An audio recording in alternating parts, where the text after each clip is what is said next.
My art starts from different places depending on the collection and depending on what I'm aiming to get out of it.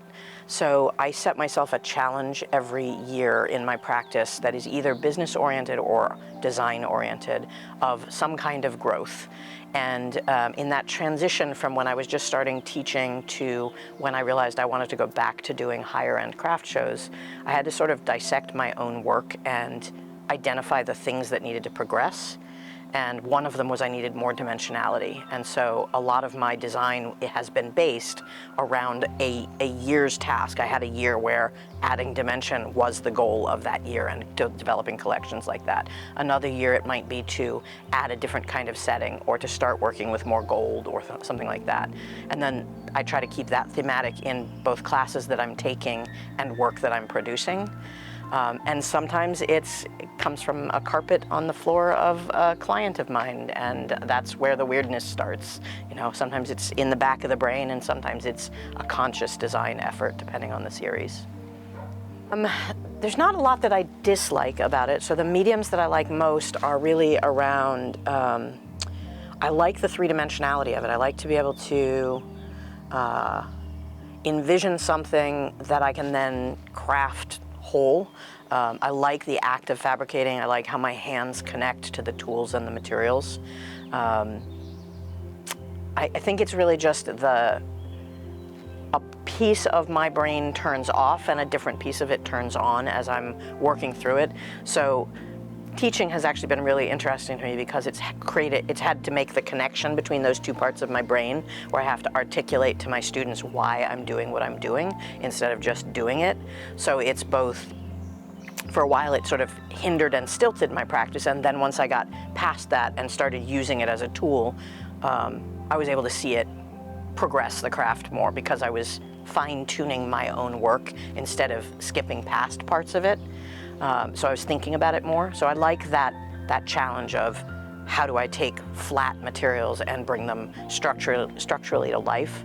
But I also really like making things out of metal and stone. Like there's a sense of completeness and power out of it that you get to adorn. We've been adorning ourselves for generations, and it's more of that. So I enjoy that. The joke amongst us artists is nature. Everybody says nature, but part of why I moved to the Pacific Northwest is because it's got so much growth. And what I actually really enjoy the most about plant life and things like that in particular, I like the desiccation, the pods and the things as they're dying and going through their life cycles. I love the architectural shapes of them and the textures that they get. And so that's my biggest inspiration. I actually do photography that I keep only to myself. Really, it's just photographs, macro photography of nature in its various decaying states.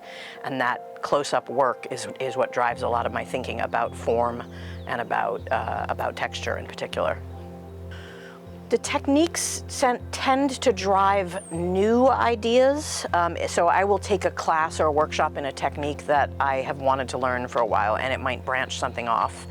Or I might try a technique on my own and go, ooh, I've gotten as far as I can go without support from somebody who's been doing it longer, and then I'll go take a technique class. The weaving is a particular part of that, so I do a lot of reading. I'm a voracious reader, and I'll try something based on that, or I'll challenge myself to figure out how would I have created a piece that someone else has done, either a mechanism or something like that. I like to reverse engineer clasps in particular. So sometimes the technique drives the original idea, sometimes I'm learning the technique as part of the process of creating it. But I have collections that are entirely driven by a lapidarist's really perfect stone that calls out to me.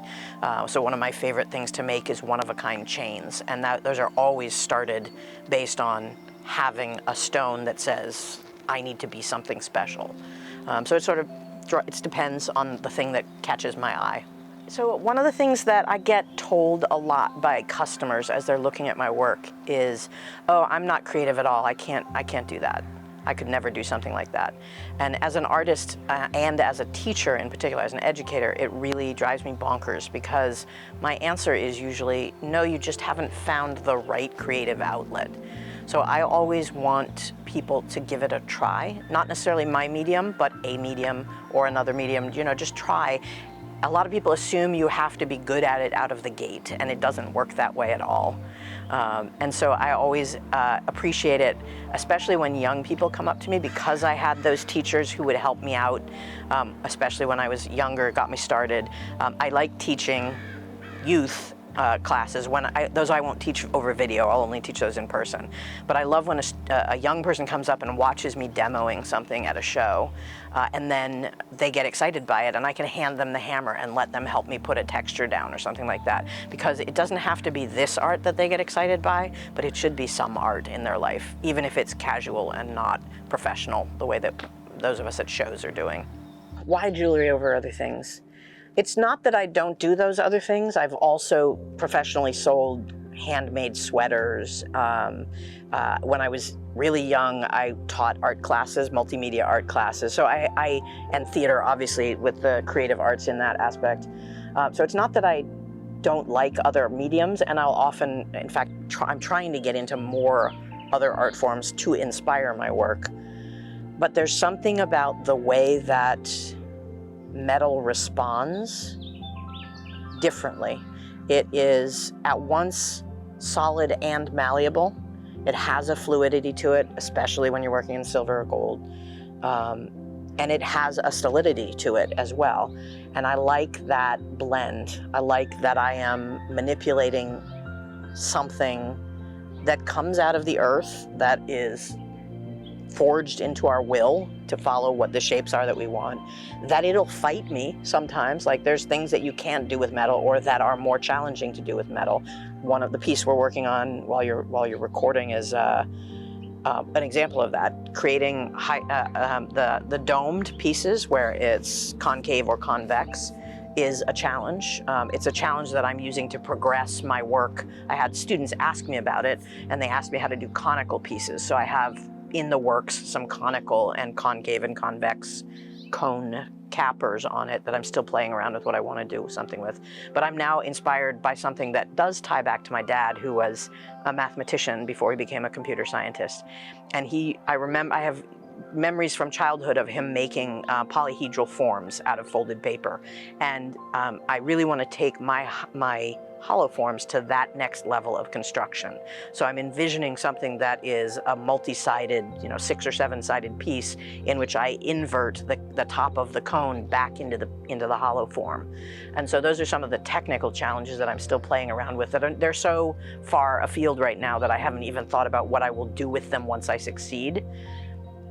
But I can do that with metal, and I can craft that with my hands, and I really love that.